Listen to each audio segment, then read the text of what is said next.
Ladies and gentlemen, welcome to another exciting edition of the Squared Circle Maniacs Pro Wrestling Podcast. My name is Johnny Bottles. The man to my left is Dr. Don Wayne, the neckbeard psychologist. And we are just back after a 1 week hiatus? Yeah, about a week and a half. We didn't do a show last week, did we? No. People were asking why we didn't do a show last week. Why did we do a show last week, Don? My horse was sick. That's all I got. My horse didn't feel well.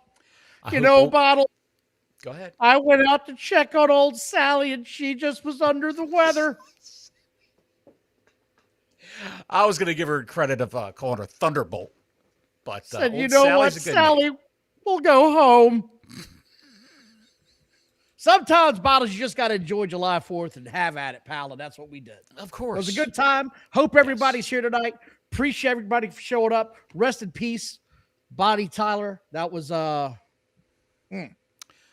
yeah. Piece of history right there, pal. She had problems. She was in a she was in a coma, induced coma, and she had a heart attack during the induced coma. It's a heartache, pal. It's a real heartache. She was holding out for a hero. I mean, she had some jams, buddy. She had some absolute masterpiece jams. You know what else has happened since the last time we did a show? We got new champions galore. We got old champions that are new champions, and we've got brand new champions. New ones everywhere. It's kind of crazy. It's kind of crazy. Raw was excellent. Raw was excellent this week. It was a good show. Blew my doors off. It was a great show. Blew my doors off. Yeah, I enjoyed it. Some of it in the middle, I don't know. The mid card is a little, the lower mid card and the mid card. Gotta have some filler, though, Johnny. Gotta have some filler, pal. You gotta have some filler. Yeah. Not everybody can main event, as they say. This is true. Sometimes you just got to know your role. Do you want to get into Raw real quick? Because Raw's like the big thing to talk about. Last time we were here, Cody Rhodes and Sami Zayn were going to have a match, and a three-way match with Gunther in Saudi Arabia. Cody Rhodes. And they did. Yeah, they did. And Sami Zayn won the title. Sami Zayn was your undisputed champion. It was his crowning moment. A man of Muslim faith was crowned the new champion in Saudi Arabia. Salam alaikum, Sami. I was shocked by that outcome. I think you were too. I was. I was surprised. If you're ever going to do it, that's where you do it, right? Yeah. Why not? Why not? That's my feeling. Why not? Do it Why not? A lot of moving parts of this whole heavyweight championship, universal There's championship. A lot. Don't you think? There's a lot. Yes. Well, what they want to do is they want to shake things up. And we all complained. I mean, everybody complained on the internets and the interwebs. We all complained about how boring Raw was, how boring professional wrestling was. I said it. You said it. We all said it. And now these companies are doing what they can to shake things up a little bit. Get people talking, whether it's good speak or bad speak. This has been good. They shook the shit out of that tree and said, let's see what falls out of this bastard. And you and I have said it, not a spoiler, but we've said it now for months. We told you the dirt sheets were full of shit. We said everything was fine with CM Punk. We said he'd earned some time off. He's been gone since April. Meltzer's out there telling people there's bad blood. There seems to be a problem. There seems the way to they be treated some his issues. wife, blah, blah. And we both said he'll be in Raw when they go back to Chicago. What we didn't know is they'd have the surprise of the year and a really great match in store for us. I mean, a banger of a match. I mean, we thought that at the Night of Champions, we thought that Sami was going to get pinned by Gunther. That's how to get the belt off of Cody without making Cody look bad by losing to Gunther. Turns out, Sami pinned Cody clean as a sheet. Clean as a sheet. Yes, sir. Clean as a Safeway chicken. So let's kick off Raw because Raw starts off with Sami Zayn. And I'm just going to recap it. I'm not going to go through the whole show. But Raw is back with Sami Zayn and Cody Rhodes. And Cody Rhodes says, hey, man, I just want to wish you good luck and good health tonight of the match. And Gunther comes out of nowhere, kicks the hell out of Cody Rhodes, power bombs him through a table, and gives him the old head of the door frame logic with the car door and snaps his head of the car door. Great shit. Legit busted his ear open, too. I enjoyed the hell out of this. I don't know about you. I did like it. It's old school shit that never goes out of style. And It doesn't. Pro wrestling angles like that never go out of style. You just can't do them all the time. No, you can't. You can't keep going to the well too many times. You know something, baby? You can't do that shit every weekend, baby. Don't do shit you don't know how to do. This Gunther knew how to do, and I told you this Nick Aldis Gunther match was going to happen, and you said I was crazy at the time. What say you now, Johnny Bottles? Well, we've got to see this match take place. I'm still a little skeptical. What do you say? Do you think it happens? I'm a little skeptical. It may happen. Okay. Nick Aldis still looks like he could go. The guy's got to be jacked. Yeah, That's I want to see this guy back in the ring. I think he can still go. I'm curious about that. And here's what really got my attention about this whole thing. Wait a second. My question is, why did they hire him to be a wrestler? Because he's old, man. And they feel like he's got a better look. Can he wrestle? Yes. Is he a top tier performer? No. Is he older? Yes. Chad, how old is Nick Aldis? Somebody will do a little. If you can have a guy, and he's got a lot of mileage on him, though, man, for a wrestler, because he was wrestling the Indies all those years, and he was doing the NWA thing. So it's a little bit different. You know what I mean? Sure. So I'm looking at this, and he and Nick Aldis and Gunther start going at it again. And Gunther's telling Sami, now you've got to face me tonight. And Kenny gets kicked off the damn Raw set again. He's gone again. Gone again. This all that does is get kicked off. He's out. So now we don't have an opponent for later on tonight. So now the mystery begins.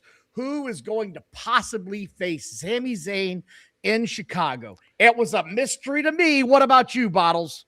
Oh, I couldn't imagine. I was pacing in front of the TV back. Just didn't know who it could possibly be. Who could it be? Mark says Nick Aldis is 67. I believe him. 67? He's well preserved. Then we get to the heart of the matter of this show, which was Seth Rollins. Yes. And he comes out and cuts one of the flattest promos I think I've ever heard Seth Rollins deliver in my life. And I can't imagine it was planned. Do you? No, I don't think it was planned.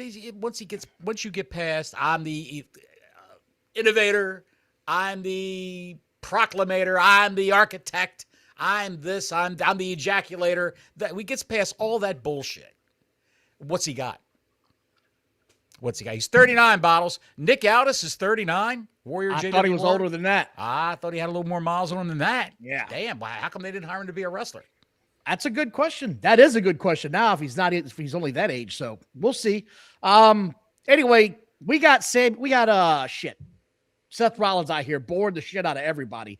And if you give them a chance in Chicago, they start chanting CM Punk right away. You cannot give them that opportunity, man. You've got to stay on top of the crowd. And then out of nowhere, LA Knight comes busting through. And when he got in the ring, business picked up. Some of the shit he talked about was amazing. He said, you come out here and you and Roman Reigns talked about the same old trash. You did this, you did that. You're boring the hell out of everybody. Dude, that got my attention quick. I don't know about you. Right. I'm with you. 100%.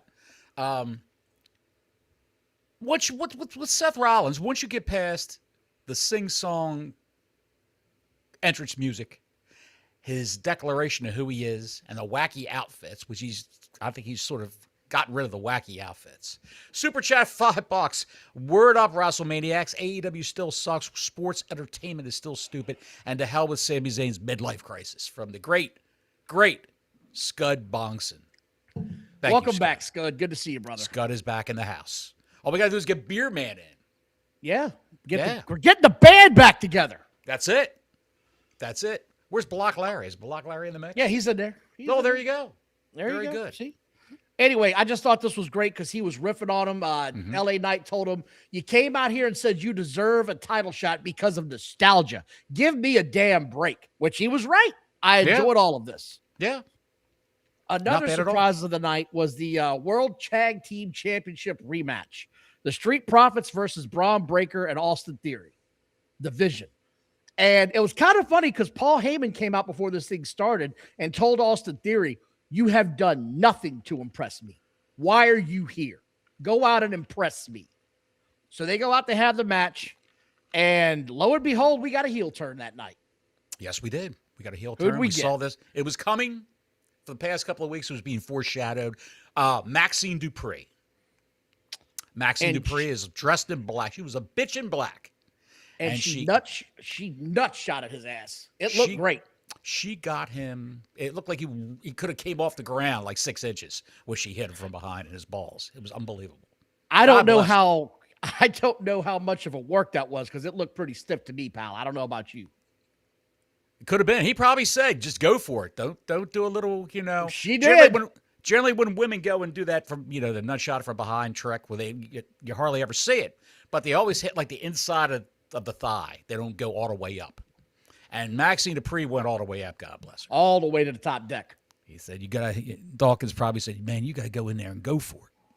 She did. She found all of it. Twig and Berry's gone. Yes, she did. Sol Ruka defended her championship. I don't want to get into that too much. What else happened here? Michael Cole and Corey Graves announced a gauntlet match for the new #1 contender for the IC. What else happened? What about the John Cena challenge? What happened to that? What the hell? I think they looked at that and thought it was a bad idea. Let the fans vote, like American Idol, and they'll pick Danhausen will be the winner of the John Cena Open. Dude, that shit dried up faster than the creek in August. That thing is gone. They saw the error of their ways, of the rules. So we'll see. It is what it is. Hell in a Cell hype was good. Hell in a Cell was great. The hype. Yes. Obafemi is over like a mother. You've always going to get the best that you're going to get out of Paul Heyman. They cut a hell of a segment. I enjoyed this. And again, I'm going to talk about the stuff that I really enjoyed. What's going on with Ethan Page and Rusev? Suddenly I'm interested in Rusev again because of this guy. Am I alone in this boat? You're not alone in this boat. Rusev needs someone to play off of. That's why when him and Lana were together, it was a good mix because she was the straight woman and he had some goofy ass behavior, you know, here and there, and some catchphrases and all that. Rusev Smashka. And all. You just got to let him say like a couple of words and let him just be the badass brawler, and you're fine with that. The Bulgarian brute. Just let him yell shit in Bulgarian. They faced Chad Gable and Dragon Lee. I thought this was a pretty good match. I'm telling you, I think they're going to have Chad Gable with the Lucha Libre faction for a while. I think that's where they're going to be going with this. Where do you think he's going? I think he stays in this faction. I really do. I think for the purposes of AAA, when he goes down to AAA, when they all go down to AAA, he'll be down there. But I think up on the main roster, it's going to be him and Otis of Alpha Academy. And I'm not saying it's going to be a long, drawn-out feud on a pay-per-view. I'm saying you're going to see a match between Alpha Academy, Gable and Otis, Tozawa as their second, against the Vision for the hand of Maxine Dupree. See, I don't see that. I can't see that. I just don't see it coming that way. I think they're going to keep him where he's at. Maxine will screw them over. I think they'll be in tears. I think they're going to stay where they're at.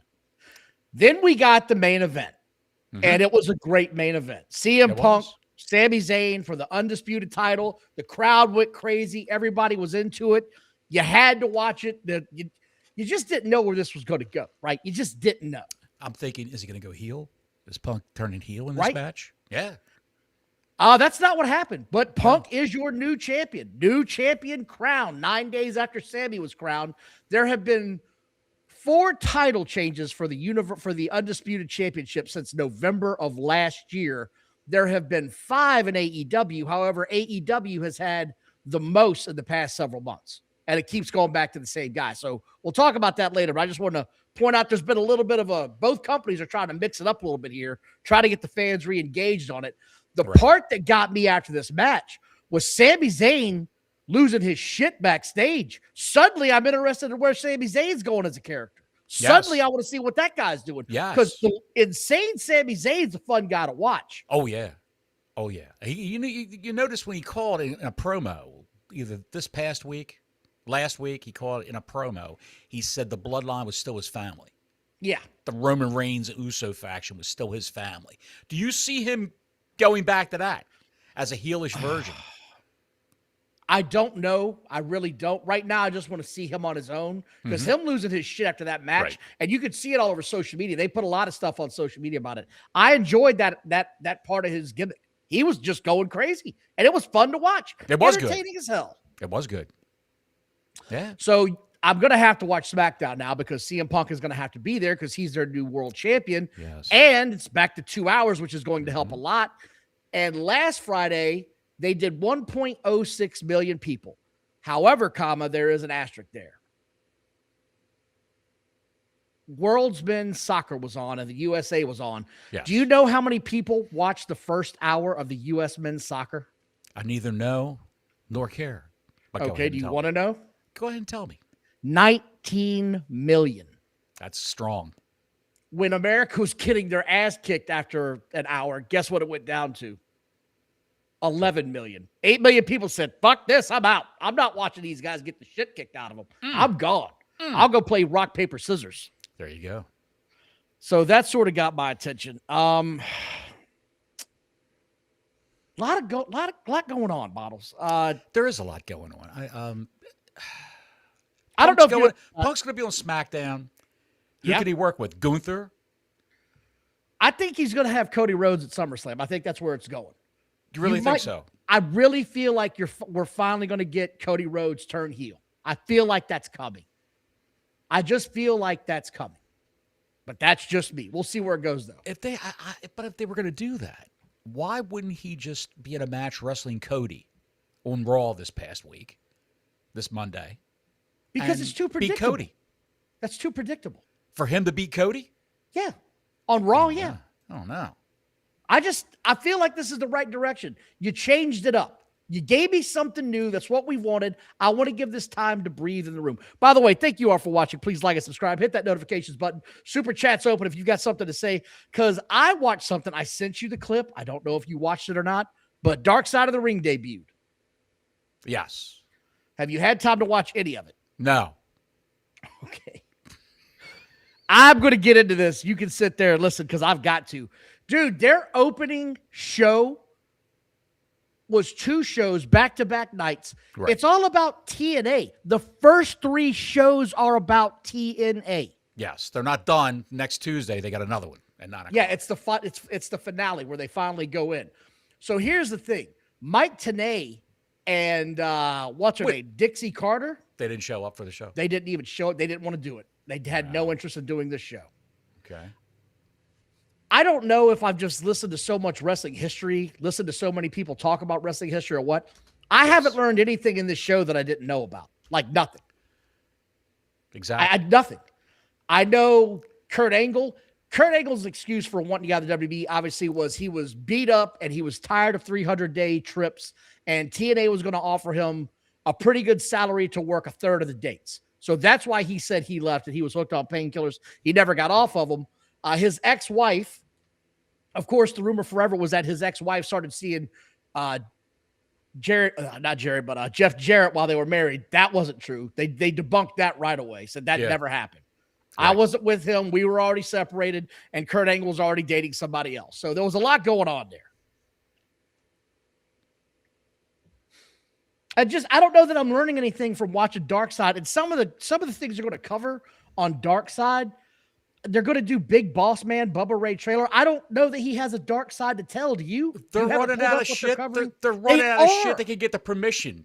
They could say, okay, we're going to do X wrestler is hooked on pain pills. He beat his wife. He did this. He did that. He got thrown out of the promotion. He tried to do a redemption tour, and he died of an overdose. Let's say if that's a hypothetical situation. Situations like that, maybe they can't get people who. I don't want to talk about that. I don't want to go in the shit. I don't want to go in the air and talk about that. If they can't get anybody to come on the air and talk about a certain subject, then what are you going to do? So they're probably running out of shit. Dude, there's enough bad shit in wrestling that I don't think they could ever run out, to be quite honest. I really don't.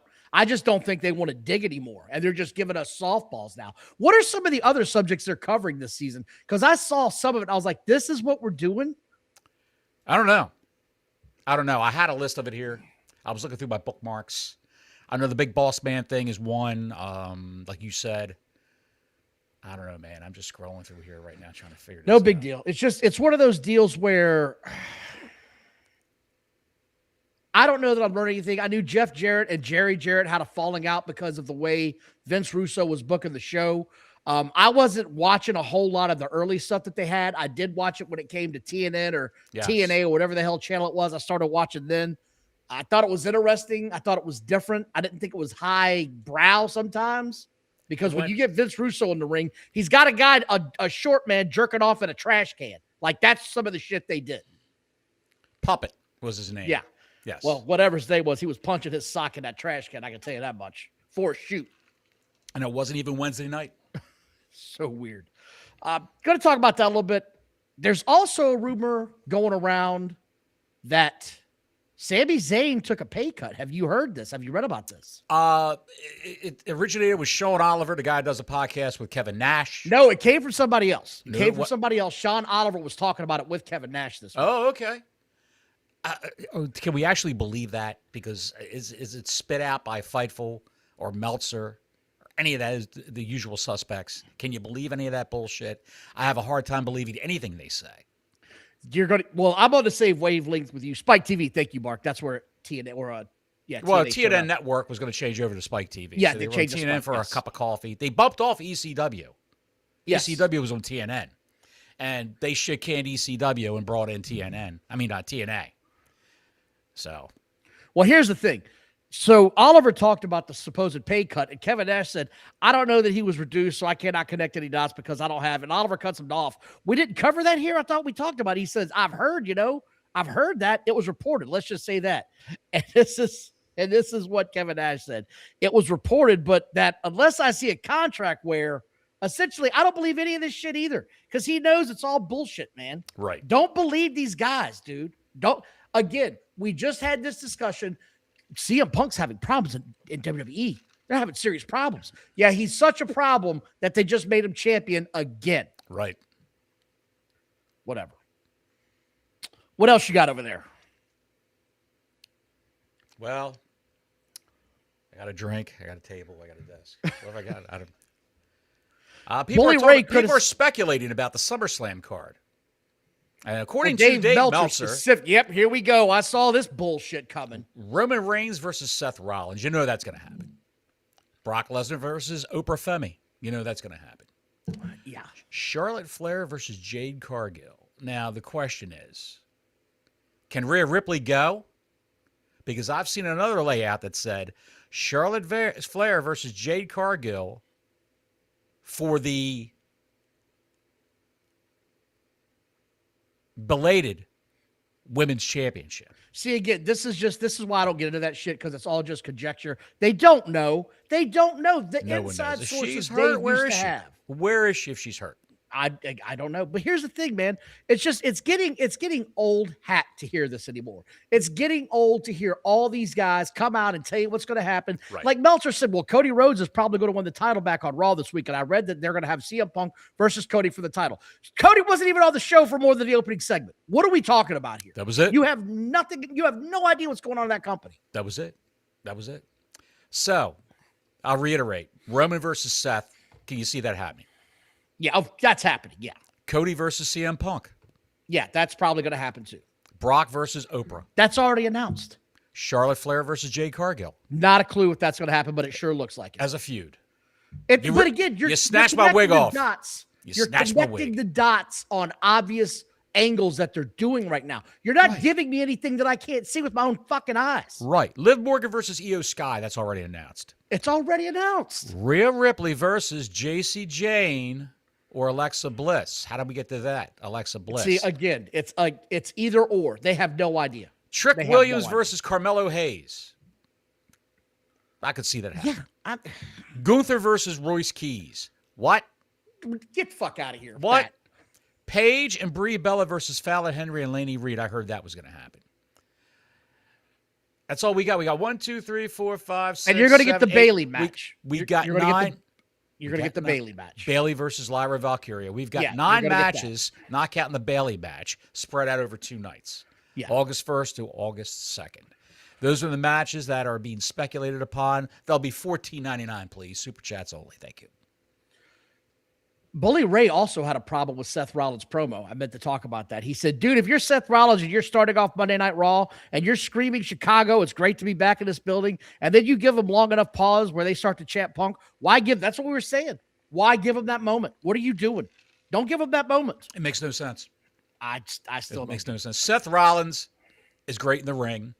He needs a manager. He needs to speak less.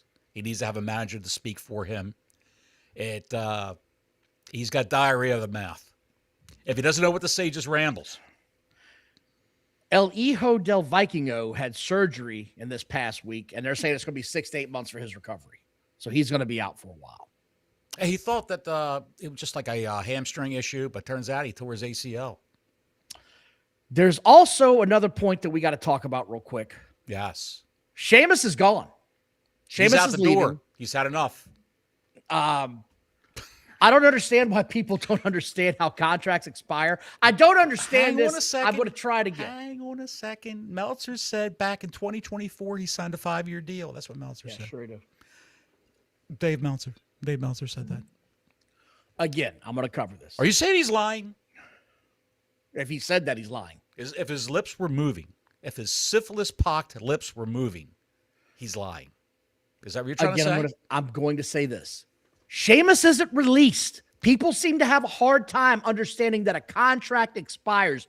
It's no different than an NBA or NFL team. You sign a certain length of time. If you don't re-sign, you can sign elsewhere. You didn't get fired. You just didn't re-sign with that team for whatever money they might have been offering, or they might have decided not to offer you another deal. It's not that complicated.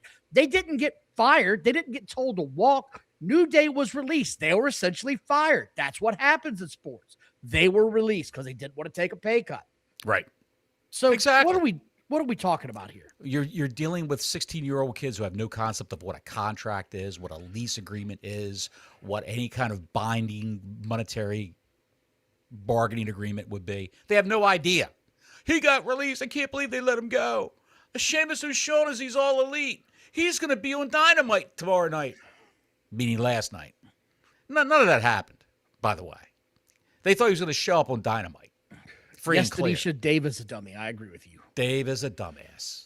Just, I don't know. Too much lead in that hair dye. It's rotten. By the way, we hit an anniversary this past week while we were gone. Of what? The debut of the NWO. That's right. Where do you put them in greatest faction of all time? Are they on your Mount Rushmore? Let's go there. You got to put them on the Mount Rushmore of factions because of what they changed in the business and how they were the biggest act in the business for that small window of time. Very big. However, it got to become a caricature of itself. It did. With 25 guys in the NWO. When Virgil was in the NWO as Vincent, and they brought DiBiase in, and 5 random guys from Japan strolled in, and this guy and that guy. It was ridiculous. That's when it jumped the shark, as they say. It really jumped the shark. But yeah, I'd probably have them, the 4 Horsemen. People love DX. I don't get down with DX. It was too up and down with DX. That's just me. I do think the Bloodline is up there. It's been going on long now. Bloodline's got to be in there. It's got to be in there. This is the biggest act in wrestling back a couple of years ago. I'm trying to think of anybody else. I know. I don't know. I know exactly what it is. The conglomeration. I'll go away. Go away. It's the Cracker Clan. You're clearly missing the mark. Anyway, I want to cover that real quick because we do got to talk about the ticket sales that's going on at AEW. And last night was one of their, all right, bye. Last night was one of their biggest shows that they've done in a long time. The day of, all right, Bottles. My camera's sad. The day of last night's show, they had sold right at 3,100 tickets. The last 24 hours, they sold 500 tickets, supposedly, which would indicate 15% of their total ticket sales came in 24 hours. We talk about this all the time. There's fuzzy numbers with the math when it comes to AEW tickets distributed. I'm sorry, it is. It's just fuzzy math, in my opinion. You're going to tell me 15% of your tickets went out the door the day of within 24 hours of the show? Really? It's someone saying, okay, guys, what do we need to make it look good inside the arena? How many tickets do we have to give away, guys? How many tickets do we have to give away? I've secured the bag. Remember that promo? Yeah. Yes. He's buying tickets and just passing them out to people. Hey, this is Scott Shannon from KTCEH Jacksonville, the morning show. First caller at 888-536-4259 gets 2 free tickets to AEW Wrestling tonight. Don't call. Don't call. No. How many giveaways did he give away? Like that? I don't know. I'm but sure they do. I'm sure they do. I keep getting told that AEW is a major wrestling company. I keep being told that AEW is direct competition to WWE. I keep being told that this is where the best wrestle. And you can't sell 3,500 tickets for a world championship match on your big show every week. Not to mention, this is your pay-per-view televised cable show, by the way. A television gauntlet match to see who's the number one contender for the Thecla's title, the women's title. You've got Takeshita versus Fletcher for whatever that title was, the national championship. Mark 7731 with a super chat for $5. Thank you, Mark.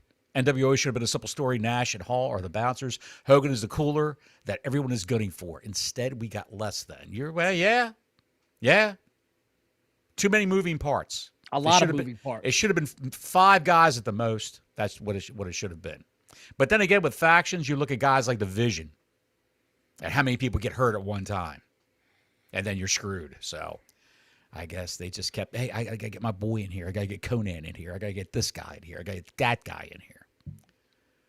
Again, 3,400 tickets. I don't get it, man. I don't get it. They're a major wrestling company. The only thing major about this wrestling company is the fact that they have a television contract with a major cable network. That's the only major thing about this wrestling company. I'll tell you that right now. It's a televised indie is what it is. And go ahead.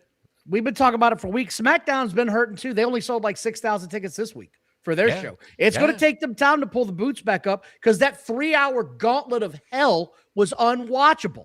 It was unwatchable. But now with CM Punk as the champ, people are going to buy tickets to see where is this going to go. I'd be interested in seeing Andre Adam 8004 for $4.99. Thank you, Andre, for your supporting the channel. I've never seen you here before, but thanks for showing up.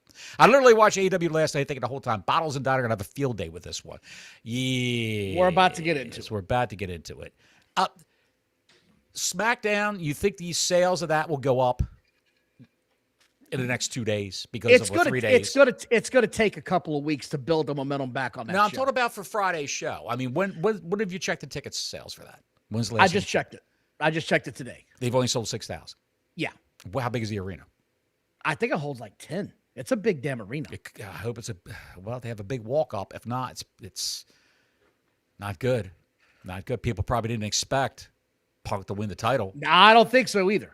But we'll see. I mean, I'm going to check into it. I want to see what's going to happen. Yeah. We're going to get to that. But the other big news that came out from the tickets is they're having a half off Wembley sale this whole week from last Sunday through, I think, Monday.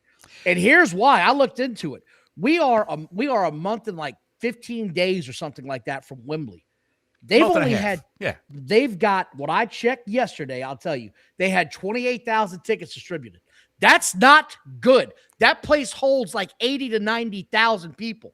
That's not good. That's going to look real bad on TV. They're going to have to push that into the corner of the arena and rearrange how everything is set up. I don't understand what they're doing. Why are they doing this in such a big-ass building, Bottles? Because he thinks he can replicate what happened. When did he sell 83,000 tickets, allegedly? 3 years ago? Allegedly. That was 4 years ago, I think. Was it 4 or 3? Well, last year they had it in Texas. Yeah, because he couldn't get into Wembley. Taylor Swift was having a string of shows then, wasn't she? And it was like 24,000 tickets last year. In Texas. Yeah. I'm sure She's from Texas, I can tell. I'm not doing it. I'm sure that was heavily papered, by the way. I'm sure he's bought a lot of tickets and threw them just to everybody. Well, we did the math on that if you want to see what we did, because I figured out the math on how many were real and how many were fake. Thank you again, Andre. Do you know what he does with his street team for AEW? He gets the tickets printed out, of course. He goes to indie shows. And he's got a guy there. Not Tony Khan, of course. He's got a guy there. 2023, Mark says. So or girl. 3 years ago. 2023, 3 years ago. He passes out free tickets to people. Where did you hear this at these indie shows? Where'd you hear this at? I heard this on Reddit.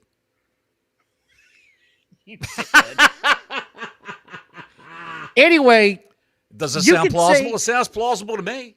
You could say whatever you want about AEW's doing just fine. No, they're not. Last night they had one of the biggest shows they've had. It was the pay-per-view on TV show. They didn't do well there. It would essentially be like having WrestleMania on or not WrestleMania, but say Clash of the Champions on a random Saturday for free on USA. Yes, in a used car parking lot. That's what it looked like. A used car parking lot. We're going to get into that set here in a minute. So I just want to cover that real quick. Man. Because Renee Baguette is with Magic Fingers to kick going right this into this show right off. now? We're going right into it, Bottles. We're going Strap on your special helmet. Renee Baguette is with the Magic Fingers, man. And Kenny says he's been wrestling for 27 years. Kenny Omega's 42 years old. What the fuck are we doing here? He wrestled. What are we doing here? Well, maybe he started getting trained when he was 15. It's possible. The Undertaker's daughter is 12 years old, and she's already doing moonsaults in the ring at the performance I guess center. she's a professional wrestler then at 12 fucking years old. The nonsense that comes out of this show sometimes is enraging, and we haven't even gotten arousing. We haven't even gotten into the worst part of this shit. I just wrote down, are we serious right now? And the whole time he's cutting this promo, this guy's acting like this is a retirement match. Like he could never wrestle again. He is just so dramatic. Like he'll never wrestle again. He'll never be able to challenge for the championship belt again. My life. It's My life is a lie. My life is a lie. Somebody's got to get stabbed. He was looking for a knife backstage. He was looking for a butter knife backstage to stab somebody. Oh my God. He was so upset. Of course he's going to be able to wrestle in Japan, here, there, wherever he wants to. And when all this is forgotten in a year, he'll come back on and there's a loophole. He'll wrestle on AEW again. They have no continuity in their TV shows. They're not telling any kind of fucking stories on this show. He'll just come back in and challenge somebody for a belt. I want that belt now. What's that? I want that belt now. I want that belt. Bang! I've got magic guns. Magic Dude, fingers. I can't wait to talk about that. Anyway, Ciampa comes out first to face Jericho. The mask goof. Dude, the commentating immediately out the gate, you could tell how bad this is going to be. The mask goof, as Ciampa's coming out, is trying to regurgitate 50 different things coming up in the coming weeks and how you could watch it and get the... Why do they do it this way, Bottles? I don't understand it. And while he's trying to do all that, when he's done, Shivani's yelling shit out like, Jericho looks like he hasn't lost a step, Excalibur. The mask goof is just saying words at this point. Words. Just spitting out as much shit as he can. I don't know what we're yelling about. That was him. That was it. Cody, of course, says as usual, I can't remember the last time Dynamite was this loaded. How many times has he said this line this year? He can't remember the last time he was this loaded. That's probably true. Yes. And the tickler comes out later and tries to get him more boozed up. This shit opened up like a sack of shit. It was just a horrible way to load up. I can't think of any major way to get people to stop watching your show. One, open with a Kenny Omega promo. And two, to have Creaky Jericho versus Tommaso Ciampa. Tommaso, can my beer get any bigger, Ciampa? Dude, why? He looks Anyway, dude. Ciampa's sitting there on the... So they've got the whole stage set up. They've got sand and buckets set up and cheap beach chairs, and there's a lifeguard stand, and they're doing the whole beach blast thing. We're doing Bash at the Beach Circus WCW, right?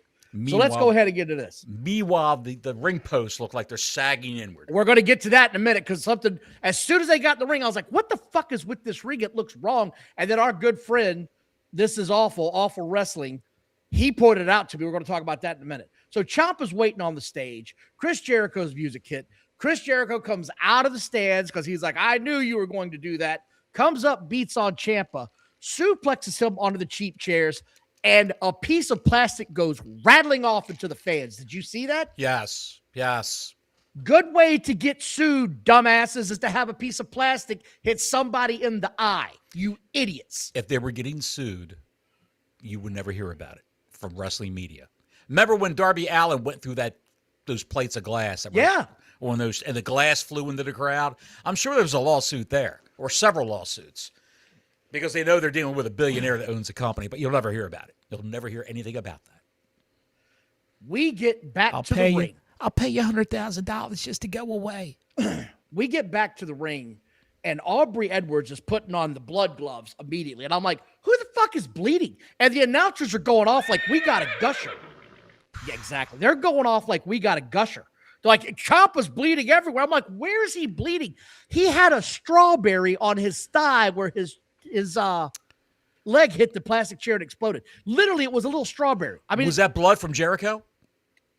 Again, that comes later when he gets slapped down onto the steel steps. Yes, now Jericho starts bleeding. But they were going on and on about the blood well before then. And I didn't see shit. No. I'm asking my son, I'm like, do you see blood? He's like, I don't see anything, Dad. They're trying to talk it up because it was a bad match. Jericho is rickety. He can hardly move. He has no business being in a wrestling ring anymore in singles matches. None. He can do a hot tag and a tag team match and get the win for his team, but he cannot do anything anymore. It's all garbage wrestling like is what he's doing right now. It's horrible. Can he do a lion salt anymore? I don't think so. His back is bad, too. Can he do a lion salt? No. Can he do table salt? Maybe. Jesus Christ. He can't do table salt, dude. It's bad for his heart. It's bad for his heart. That's right. Table salt is really bad when you get picked up on what I was saying. I like that. Ciampa high fives Taz, and then they go to break. And we come back to break. Taz starts talking. I didn't even know Taz was on commentary. He didn't say a fucking word for the first 15 minutes of this show. Not a word. Because he knows better. Because the first 15 minutes of the show, it's Sockface or whoever's sitting in that chair versus Tony Schiavone for most amount of words that can get out of your mouth, which make no sense. And this is when it became very apparent right after this break. Aubrey is especially annoying here. The facial she's making, the reaction, she has gone full Farlap mode in this ring. Look it up, kids, if you don't know who Farlap was. You told me when I talked to you, I just started the match, and you were an hour and a half ahead of me, and you said, wait till Aubrey starts reaching back to her ankles to count the pin. She was reaching so far back to slap that mat. Absurd. Back to her heels to slap that mat and scream, 1, 2. It was so over the top absurd. Every time somebody got chopped, punched, she's... It looked like when she reached back, like she was trying to grab her foot and hit a fucking yoga pose, is what I thought she was doing. And stretch the yoga pose. Ciampa gets a bucket with sand in it. And I'm not talking about a sandcastle bucket. No. We're not doing that here. We're not doing that out here. We got a plain ass aluminum bucket that you would see at a job site or at a farm.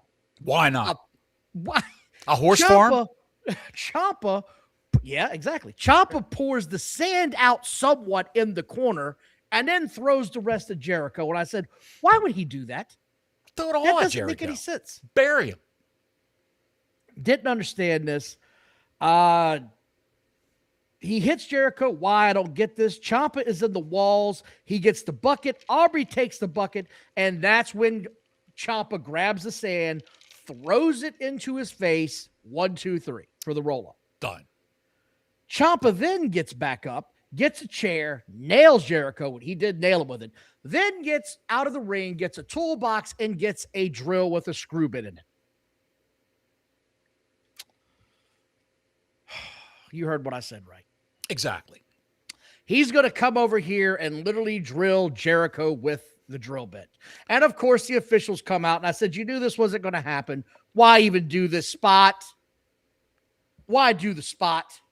Block Larry for $2. Thank you, Larry. Appreciate you supporting the channel. Theater Kids. And scene. They're breakdance fighting. It's swear to God, man. It just... I'm out. I said, okay, it's got to get better. I was wrong because now we get a Brawling Birds segment where Of they show course. these two chicks at a bar, and Why she's not? literally beating the hell out of grown men in this bar. Why not? That's what the whole segment was. Why not? Why not? The Brawling Birds. They're trying, Don. They're trying. And then my favorite segment of the night is up. Yes. And it's got our favorite character in it. Vecna? Billy Ocean Spray is with Billy Baguette. Yes. And Baguette's asking him some questions, and Billy goes ahead and says, Listen, I get it. Part down, bruv. I still don't know what the fuck he was saying in this thing. I have no idea what he was trying to get off his chest to this day. I have no idea. MJF comes running out, and he says, you shouldn't judge me, blah, blah, blah. You don't know who I am. I'm the world champion. I'm the reason you're here.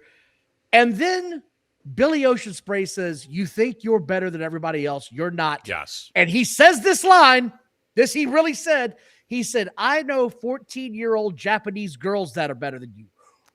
What did you say? That was fantastic.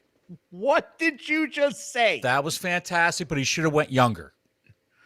What in the fuck? I know 14-year-old Japanese girls. End it there. Did he? It is what it is. It is what it is. He should have went Did younger. he even think before he said this? No, he said it deliberately because he knows. He knows that Kenny Omega was grooming Riho. Stop the grooming. I'm just stop the grooming. Stop the grooming. A, she was a hooah. B, she was a hooah. I can't with the when he said that I just about fell to saying. hell. My I'm just son, saying. I hit pause and my son looked at me and I said, he just said what I think he said. He said, yeah. What the hell was that, Dad? Do you know what I've watched? Because he won. Today I've watched a couple Kenny Omega matches from YouTube, from Japan. The fingers in the ass match. Yep. Him wrestling a blow up doll. Have you seen that one? Yeah. Andre Adams for a super chat for $4.99. I love the gauntlet match that didn't use a single gauntlet match rule with a drunk girl in commentary. We're going to get into that in a minute, buddy. I Yes, promise we're you. going I to talk got a lot about to that. say about that. That was a great Holy for, shit. for a car crash segment. That was fantastic. But Omega groomed Riho when she was a little girl over in Japan. A lot of that goes on over there. They have what's called young boys. I know. Young boys that age that Wash my carry back, gear. all that shit. And they teach them. They clean the toilets. They carry the gear out to the cars and all that bullshit and do other sundry things like wash their gear, do the laundry and all that shit to learn how to be professional wrestlers over in Japan. That does happen. Yeah, I know. It does happen. And I saw some Mina Shirkaro matches also where, she shakes her boobs and does all that bullshit. Yeah.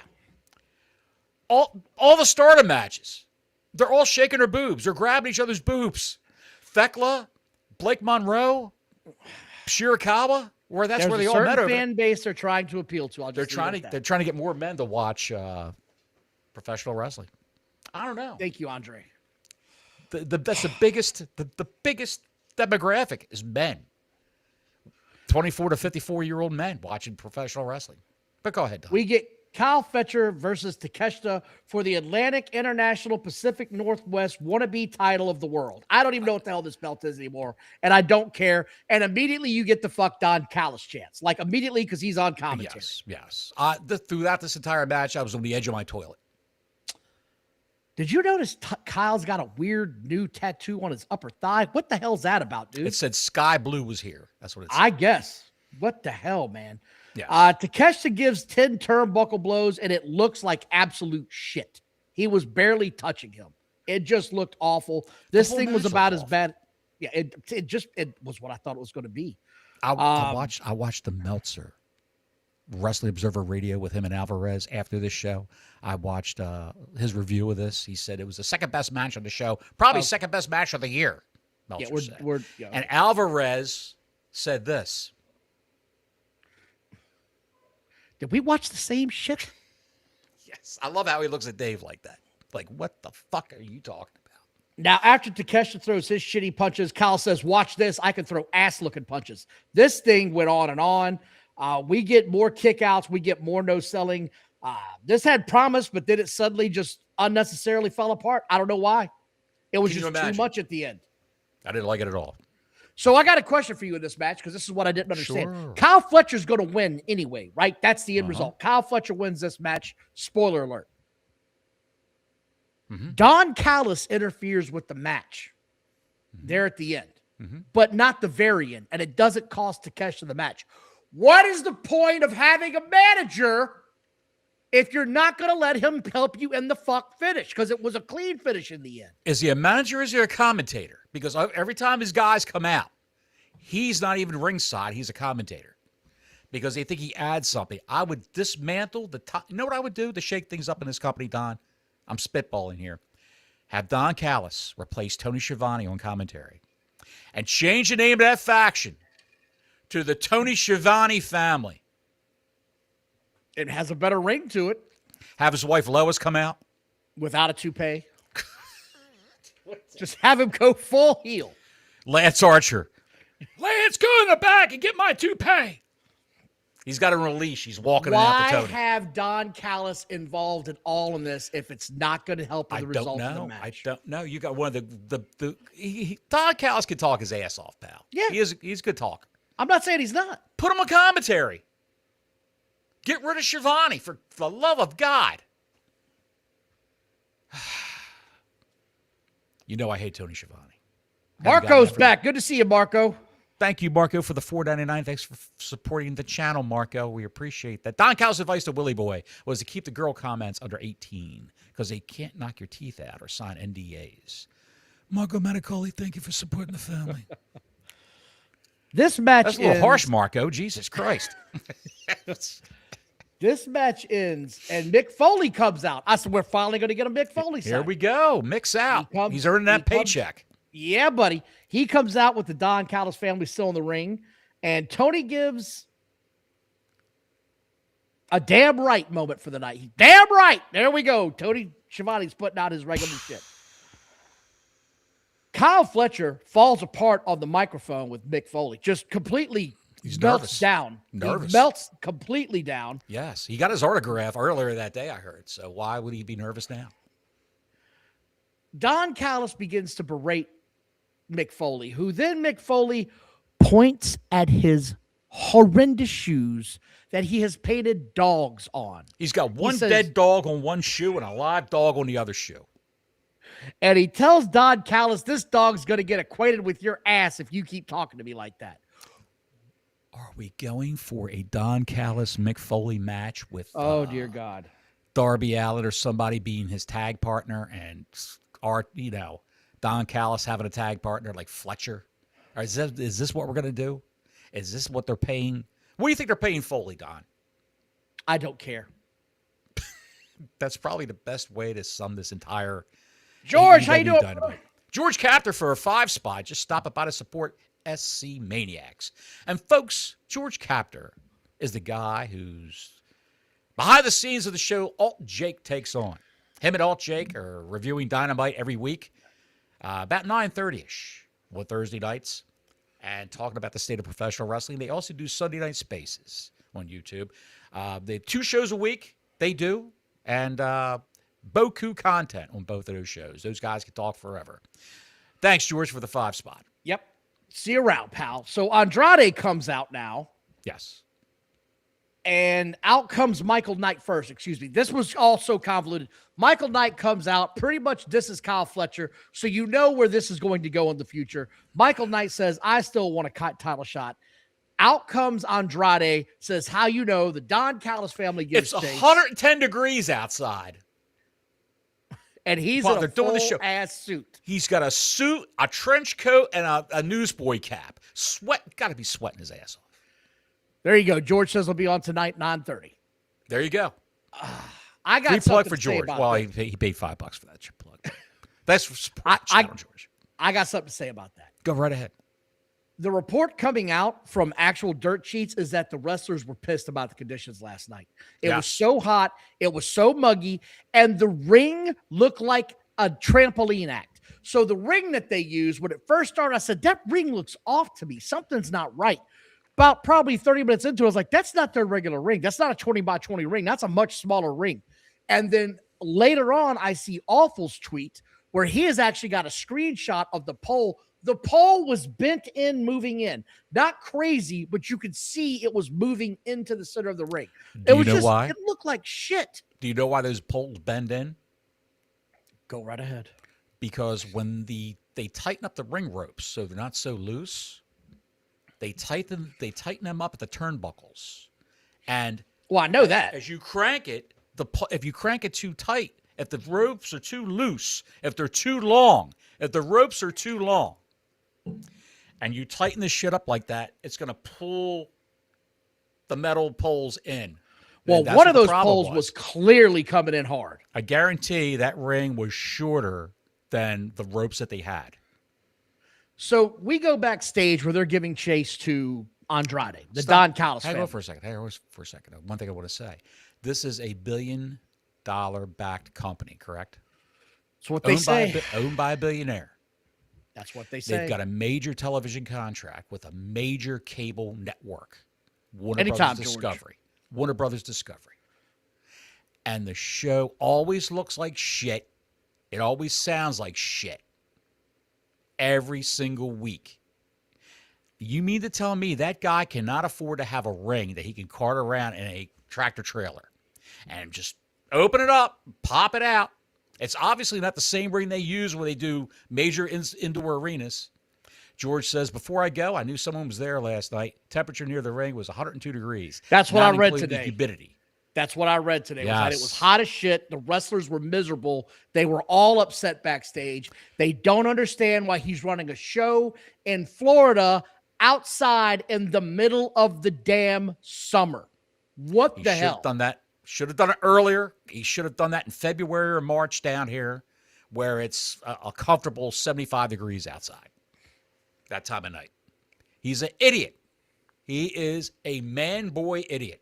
Speaking of idiots, Don Callis family chases Andrade backstage. Of course. They all get into an altercation. How you know? Out comes Darby Allin with the skateboard from behind. Only for some reason, Darby Allin doesn't hit anybody with it. He just sort of puts it down. And he starts attacking them. And then they get the other hand on those two guys. Andrade and Jake Doyle. Numbnuts are down. Yeah, whatever. Jake Doyle, whatever. He goes to pick up the skateboard. And all of a sudden, he's electrocuted because it was booby-trapped the whole time. And Andrade set off the Shockmaster gimmick. And then he says, how you know? And he's holding the remote control for the skateboard that looks like Paul E. Dangerously's old cell phone from 1994. You see the size of that thing? It was huge. How you know?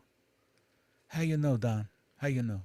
I know that at this point in time, I looked at the clock on the wall and said, there's no fucking way I've only been watching this shit show for an hour. This feels like a life sentence at this point in time. This is going nowhere. And I said, what's next? Oh my God, I get Billy Ocean Spray and Jon Moxley. Only Jon Moxley this time. He's not coming from the bowels of the building because they're outside. No, Moxley's coming in off the beach like a bum, just strolling his ass on in. And who are they going to fight? Who are they going to? Oh, yeah. My favorite tag team, pal. Hold on. Wait. My favorite tag team. Wait. Yes. Moxley's walking in with fucking Footloose. And I said, who are they facing? Oh, I see. It's Grill Daddy and his grandson. I'm fucking out. There's no way I'm watching this. The Workhorsemen. J.D. Drake and the other guy. J.D. Drake is a large man. They look like two guys who just came up off the beach and put on some wrestling boots and wanted to wrestle Will Ospreay and Jon Moxley. And this match went 15 minutes. This match went way too long. Bums. They sold way too much. This was horrible. I fast forward as much as I could. Get to the end of the match. Of course, the Cracker Clan wins. And after the match, Jon Moxley starts doing Japanese push-ups in the ring.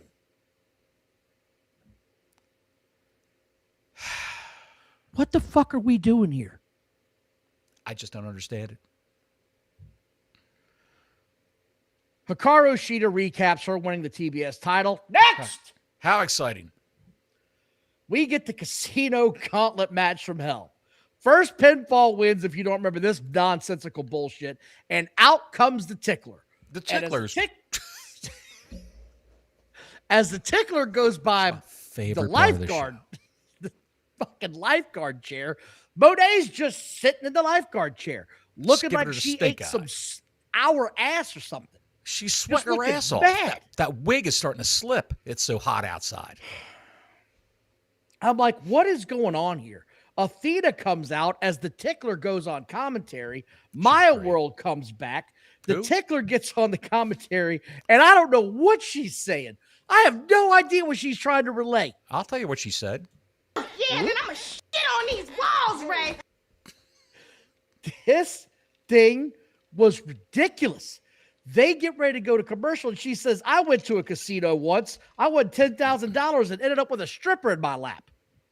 Why not? Why not? And you can tell the guys on commentary were like, what? Mark K. 7731. Thank you, Mark, for another $5 supporting the channel. I'm trying to be very magnanimous in my praise for everybody, giving us super chats today. Question for Don and Biles: who was drunker, Hall and Nash at Bash at the Beach, or Thekla at AEW's whatever ya? I think it was Thekla's Hall and Nash. No, I think think it was Hall and Nash. I think Thekla's consistently drunk. I don't think she ever sobers up. Well, I that's don't what think. I'm I think she saying. wakes up drunk and just keeps on popping them down. This thing doesn't stop. Out comes Sky Blue with a kendo stick, lays into both people in the ring, and the commentators suddenly go, by the way, this is a hardcore match. We're just making shit up as we go along here. We're Right. just making shit up. Of course. There are no rules. It's a gauntlet match.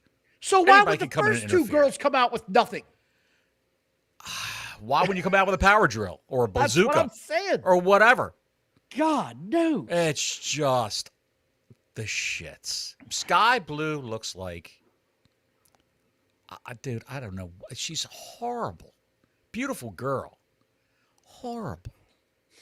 But wait, Horrible. Then Julia Hart comes out. hold on. I'm getting there. Julia Hart comes out and Japanese Tits McGee.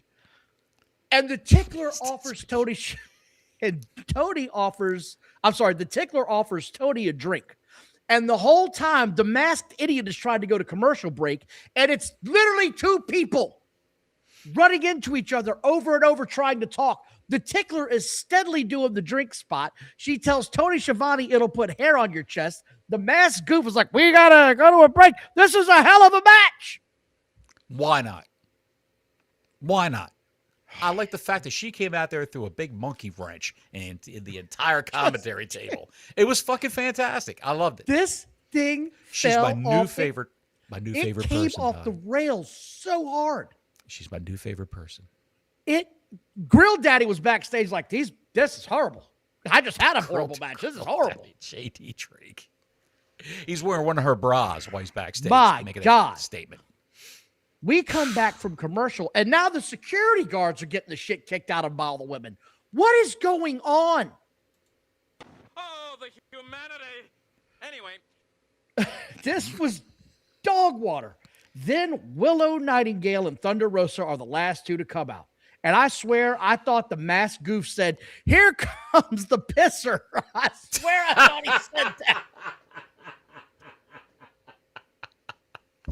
You know what? I'm gonna be honest with you. I did not see Thunder Rosa come out. I was too captivated with Willow and the Tickler just running. Willow Wait, in the no. ring and the Tickler is just running her mouth. I'm thinking, This is what I thought he said. Hold on. What is going on here? I thought he said pissness is about to pick up. And I was like, wait, what did I just hear? Pissness. That's what I heard at first, man. I'm This gonna thing, gargle your piss. there we go. Absolutely. Pissweiser wins the match. She's the winner. You think she was hurt? No, not at all. I don't know what they were doing this for. I I still think- don't know what they're doing this for. I think they had a way of getting the belt off of her so she wouldn't get beat. And so, he loves tournaments. He loves tournaments because he can't book a TV show. So he probably said, well, we're going to have you wrestle Mercedes and the Tickler together, all three of you at Wembley. It's going to be a great match. And what we'll do is we'll say you're hurt, and then we'll run a tournament for a month. But wait, there's more to this What? match. The Tickler comes in and attacks the Pisser, and she starts beating up on her. And then out comes Megan Bain and some other chick, and they beat up Blue and Julia Hart. And then Mercedes comes down, and she beats up the Tickler. And I'm like, Heels versus heels. because fuck you. That's why. Right. Then they go to a breaking news segment. Bottles. Random man. For the 2 spot, AEW Beach Break, broken indie shit, ring on a beach. You got that right, pal. It's a televised indie on a beach in a used car parking lot. It's just horrible. I think I got Glenn. Thank you, Glenn. The Masked Idiot. Here comes Pisser. Thanks for the $20, Glenn. Glenn Taylor here every week, by the way. 1834. Then the breaking news comes all week. All you heard from Dave Meltzer all week. Jack Perry hasn't signed. Jack Perry still hasn't signed. He hasn't signed a contract extension. WWE wants him. Bullshit. They go to a pre-taped segment where he'd clearly been signed way earlier this week. Everyone knew he wasn't going anywhere. Tony Numbnuts doesn't put anybody on TV if he knows they're leaving the last 3 months they're there. Oh, no, he does that. He does that. He does that. He will do that. Rarely. If they're a big enough name, he will do that. He hasn't done it a long time, Bottles. He hasn't done it in a long time, but he will do that. Anyway. Where would he go? If you were Jack Perry and you're looking for a job, you stay where you were are. staying in AEW, where would you go? You stay where you are. You stay where you are because at NXT, they would sign him to NXT making $80,000 a year, which is what they all make starting out down there. And Jack Perry's name doesn't mean a can of shit. I in NXT. NXT. It doesn't mean anything. I can't. I said, okay, fine. I don't care. We can move past this. TNA? Of course, would he go to TNA? Again, I'm moving on because he ends this shit stabbing the table with the paper on it. I'm done with this. I'm moving on. Would he go to WWE with CM Punk there? I am moving on. What's the matter with you? Take it easy. I don't want to talk about this fucking guy anymore. All right, then. Baguettes with 8-Ball, who then says he wants to fight fat-ass Mark Davis for his title. Because there's so many titles. You can just pick somebody on a random Tuesday and challenge for a spot. Now, with Kevin Knight and the Don Callis family and with a belt, you'll see the slow progression of 8-Ball right down to Ring of Honor. It's going to be Speedball Mike Bailey on Ring of Honor. Who was the other guy that they just moved back down there that was on the main show? Somebody they just did it to. Well, you've got probably 65 people out of 190 that you can pick. Okay. Anyway, I don't give a shit about this. Mark, here we go. MJF versus Kenny Omega. I said, holy shit, there's 30 minutes for this match. This is going to be a long match. And Kenny Omega comes out, and he is finger gunning the shit out of everything. He's got the fucking guns going. Yes, he does. Yes, he does, pal. He has got that shit firing off left, right, and center. He looked like he was trying to land a fucking plane in a runway. He walked out. He was just, the magic fingers were everywhere and nowhere at once. He was shooting everybody. He was excited. Bang, bang. The Bang Bang Gang should go ahead and file a copyright claim. They give this whole huge introduction for Kenny Omega. He's the big match guy or whatever the hell his catchphrase is. I don't know. I don't get Big bout. Big bout. Big bout guy. Big bout guy. That's it. Big bout beast. Big bout bitch. Then they bring out MJF. Yes. And they give him this huge entrance. He's the champion. Yes. Then they get in the ring, and I'm like, we're going to have the match.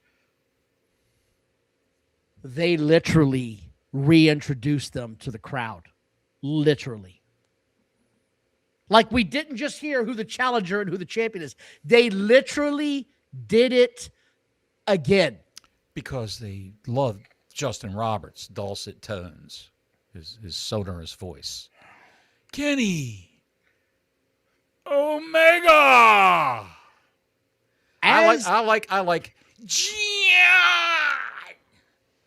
Moxley. Again, as they're introducing Kenny Omega, he starts shooting everybody in the crowd again. He's getting crazy with the guns. For the love of Christ.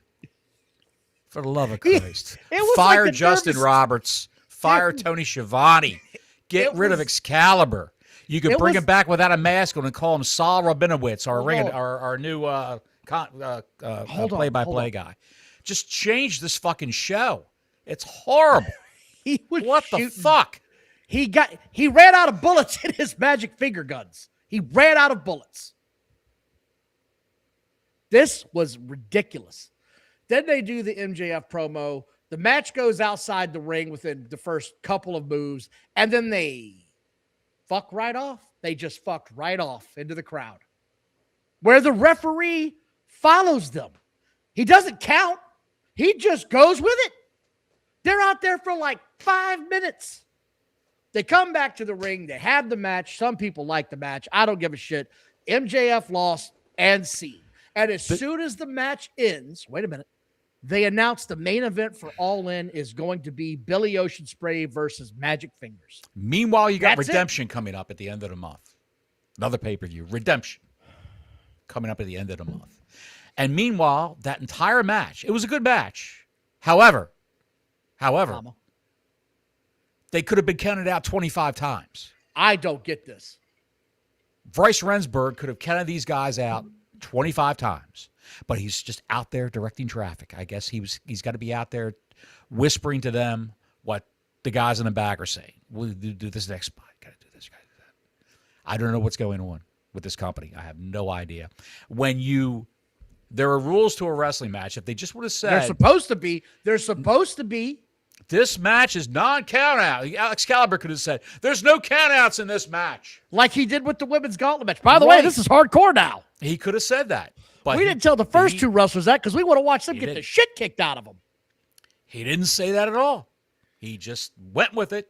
And the referee just didn't follow the rules whatsoever. Why do we have referees? This could have been a no-holds-barred match. Did you Who hear knows? what? When the shit is so... There's rules in a wrestling match. There's rules in any sport. There's rules in any game, professional sports game. And when the rules are not adhered to, it takes you out of the whole thing. Of the suspense. Of the suspense. The suspension of disbelief, it just takes it all away. It takes it all away. I did hear Maya World when Sky Blue came out with that kendo stick. Did you hear her? No, what she said? I meant to mention that earlier. She said, why don't you come over here and kick my fucking ass? Kick my fucking ass right here. You know what? This company, bringing that back up again. In this company, you have protagonists in any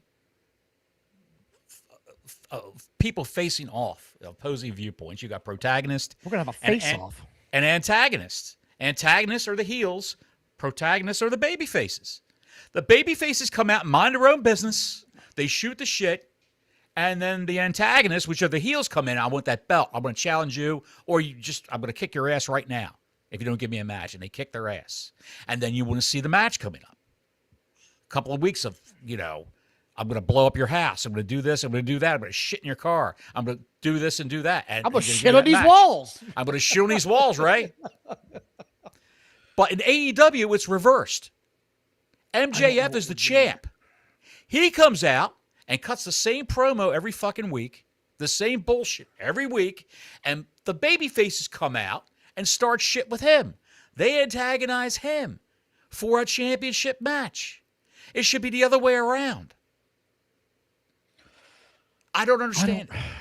I don't understand what I watch. I don't understand why you've got MJF losing the belt like he's doing right now. He's got a big movie coming out, Don.